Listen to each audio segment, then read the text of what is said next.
दोस्तों, भारतीय राजनीति के इतिहास में ऐसी घटनाएं बहुत कम होती हैं जो समाज की रगों में नई उम्मीद और जोश भर देती हैं। आज हम एक ऐसे शख्स की बात करने जा रहे हैं जो केवल फिल्मों में ही नहीं बल्कि अब असल जिंदगी में भी लाखों लोगों के लिए एक प्रेरणा का स्रोत बन गया है। थलापति विजय, जो अपनी बेहतरीन एक्टिंग और अनगिनत प्रशंसकों के बीच चर्चित है, अब समाज में समानता और न्याय की आवाज को बुलंद करने के लिए राजनीति में कदम रख चुका है। विजय ने अपने पहले ही भाषण में बाबा साहेब का नाम लिया और अपने विचारों से पूरे देश में भूचाल मचा दिया।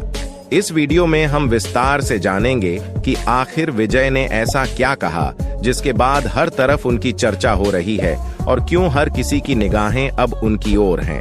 यह वीडियो शुरू से लेकर अंत तक आपकी दिलचस्पी को बनाए रखेगा, क्योंकि हम आपको वह सब बताएंगे जो विजय ने अपने भाषण में बाबा साहेब के विचारों के समर्थन में कहा। तो दोस्तों, इस वीडियो को आखिर तक जरूर देखें और जानें कि कैसे एक सुपरस्टार अब राजनीति के मंच पर एक नई क्रांति की शुरुआत कर रहा है। थलापति विजय, जिन्हें तमिल सिनेमा का चहेता अभिनेता माना जाता है, का राजनीति में प्रवेश केवल उनके फैंस के लिए नहीं बल्कि हर उस इंसान के लिए महत्वपूर्ण है जो भारतीय राजनीति में बदलाव चाहता है। अपने अभिनय के जरिए विजय ने जिस तरह समाज के मुद्दों को फिल्मों में उठाया, अब वही विजय इन मुद्दों को असल जिंदगी में बदलने का बीड़ा उठा रहे हैं। विजय का यह कहना कि वे राजनीति में किसी सत्ता या पद के लिए नहीं बल्कि समाज में बदलाव लाने के उद्देश्य से आए हैं, उनके समर्थन में लाखों लोगों को प्रेरित कर रहा है। विजय का यह कदम केवल उनकी लोकप्रियता को बढ़ाने का जरिया नहीं है, बल्कि यह संकेत है कि वे सचमुच समाज में एक नई सोच को बढ़ावा देना चाहते हैं।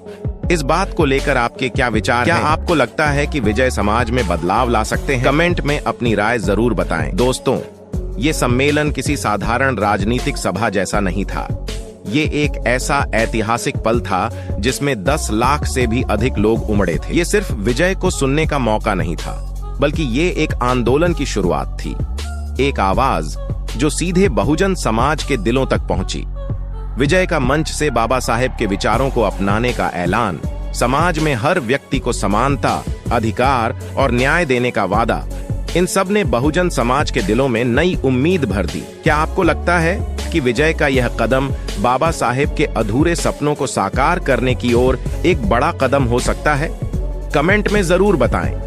अब सवाल ये उठता है कि विजय के इस नए राजनीतिक प्रवेश से सबसे ज्यादा कौन डरा हुआ है? दोस्तों, यह तो स्पष्ट है कि विजय की पार्टी के आने से सत्ता के पुराने ढांचे हिल चुके हैं। दक्षिण में दशकों से राज कर रही डीएमके, जो समाज पर अपनी जड़ें जमाए हुए हैं, आज पहली बार असुरक्षित महसूस कर रही है। और दूसरी तरफ बीजेपी भी विजय के इस उदय से चिंतित है, क्योंकि विजय का प्रभाव न केवल तमिलनाडु में बल्कि पूरे दक्षिण भारत में तेजी से फैल रहा है। क्या आपको लगता है कि डीएमके और बीजेपी विजय के सामने टिक पाएंगी? क्या विजय का ये कदम बहुजन समाज के लिए एक नई उम्मीद का प्रतीक बनेगा? कमेंट में जय भीम लिखकर हमें जरूर बताएं। दोस्तों, ये सिर्फ शुरुआत है। विजय का यह कदम उन सभी पुरानी पार्टियों के लिए चुनौती है जिन्होंने दशकों से बहुजन समाज की आवाज को दबाए रखा। आज विजय का साथ बहुजन समाज के लिए एक नई क्रांति के रूप में देखा जा रहा है। क्या ये वही समय है जब हम सच में बदलाव की उम्मीद कर सकते हैं? क्या विजय का राजनीति में आना बहुजन समाज के लिए नए भविष्य का संकेत